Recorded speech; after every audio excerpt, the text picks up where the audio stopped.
I think when we set this up, we were expecting 85 degrees and 80% humidity, but just a glorious morning. So we're going to owe that all much to the fine guest we have that's taking time out of his day to come and speak to us this morning, Coach Barry Hinson. Coach, as most of you know, is the coach of the SIU men's basketball team. Coach did just a tremendous job last year. The SIU men's basketball team was picked to finish 5th in the Missouri Valley Conference. Not only do we finish 2nd in the Missouri Valley Conference, that for those of you that don't follow the team very closely, had just a rash of injuries the whole year. So it was just a masterful coaching job, and we were so proud of the job that you did for us, Coach, and how you represented SIU. And this year the team has a number of seniors coming back, expected to be a strong team.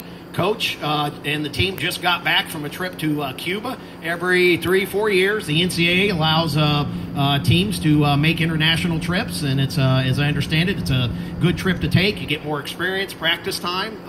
The SIU men's team became the first team ever, not this week, not last month, not last year, but the first team ever to beat the Cuban national team. So that was quite impressive. Now, they played 3 games with the Cuban national team, and several of the players on that team are in their early to mid-30s, so it's basically probably like a NBA development league team, and so we weren't expected to win any games, so that was quite the masterful job. And as Coach was telling me beforehand, they made the mistake, though. They played 3 games, 3 straight days, and they made the mistake of winning the first game, and mysteriously they had extra players on their team for the games 2 and 3, and they were a little bit tougher, so I think it may have caught them by surprise. But again, it's my pleasure to introduce the men's basketball coach here at SIU. We appreciate him taking time out of his day to talk to us. He brought donuts in for everybody, so let's give a big round of applause to Coach Barry Hinson.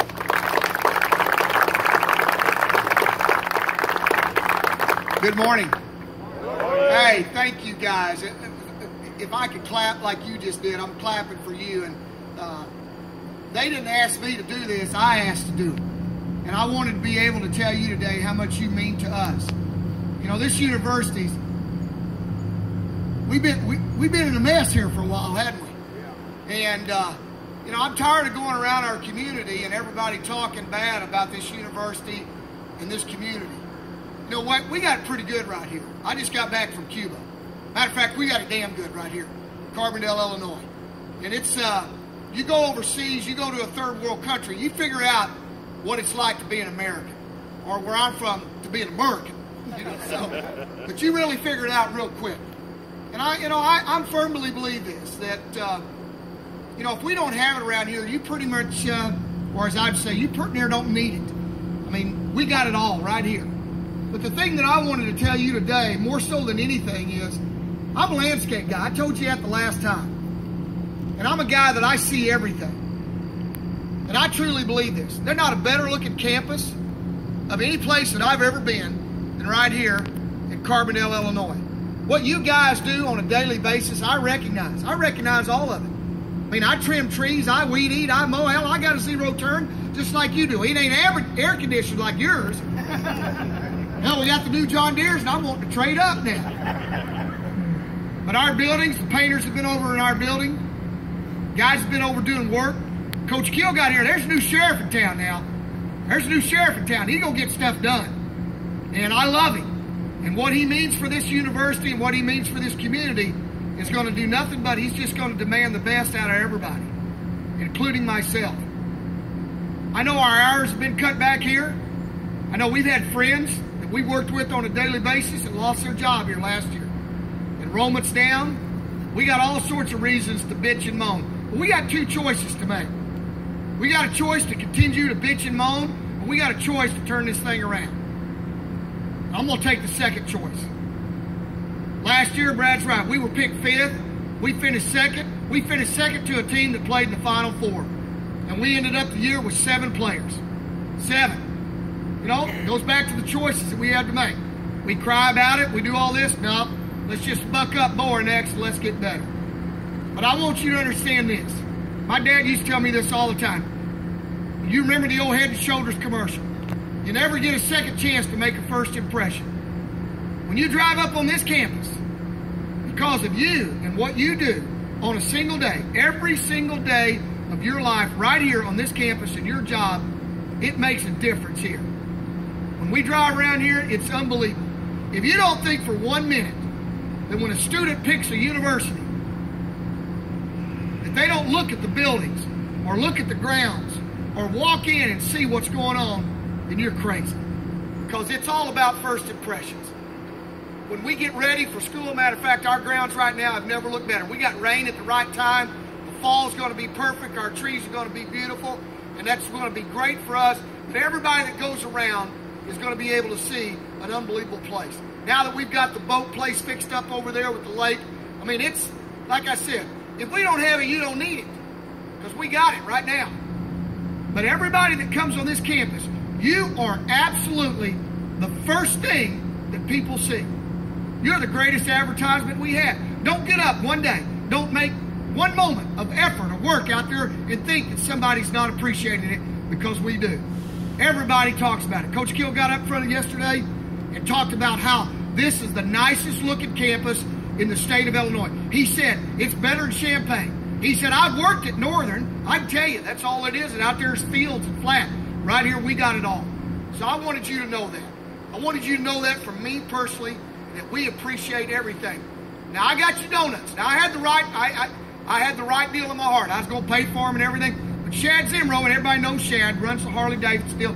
He's got a little interest in Krispy Kreme. Hell, he's got a little interest in everything. But Shad said, I told him what I was doing, and he said, no, you're not paying a dime.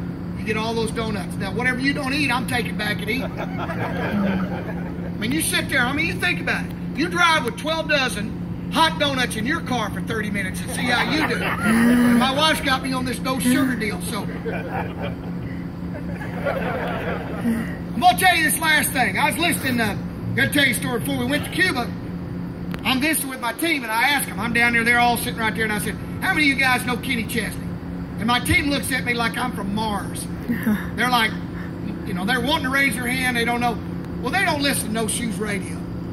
But I'm telling them I'm listening to Kenny Chesney. And Kenny Chesney just went through his big tour and everything, and they interviewed the guy, the head of his road crew. And they said, why have you guys been so successful? And he told them 3 things. I think these 3 things are about as good as it gets. And I told my team this. The guy said, number 1, be passionate about what you do. You get up every day, be passionate. If you're not passionate about what you do, get out of here, man. Go do something else. Because if you can't be passionate, there's no, you know, like Coach Kill says, there are no do-overs. This is all we got, man. You got to wake up every day. You got to be passionate about what you do, and you got to have fun. You got to have fun. I want to laugh every single day. I don't text. You're going to call me if I tell a joke I want to hear it.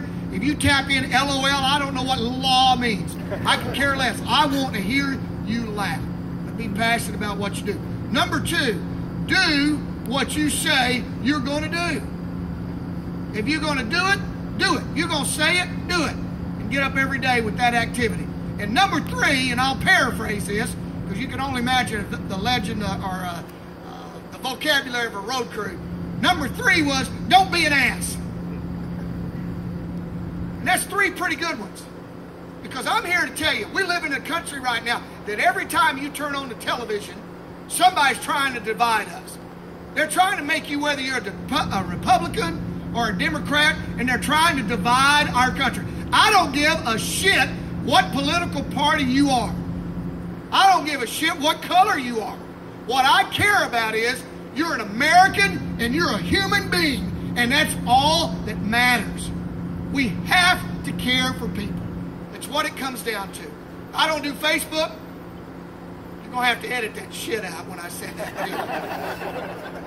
But I don't do Facebook. I don't Instagram. I don't whatever the other stuff is. I don't do it. Because you want to know about me, I'll tell you. My dad taught me long ago, I don't discuss religion, and I don't discuss politics. I'm a God-fearing man, but I ain't going to make anybody else uncomfortable, and I'm not going to tell you how to vote politically. It's kind of like, you know, I don't listen to priests that tell me, or pastors that tell me what to do politically, and I don't listen to politicians to tell me what to do religiously. I do what I want to do, because that's one thing that's great about our country. We can do that on our own every single day.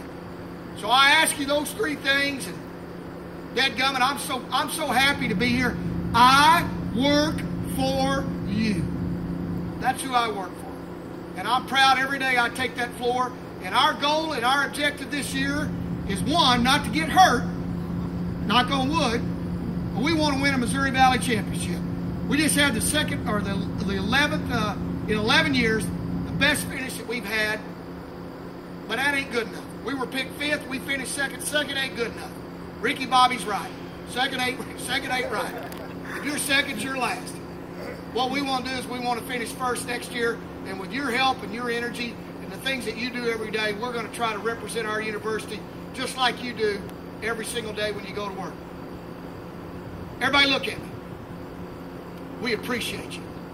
We appreciate you and what you do every single day. Thank you so much.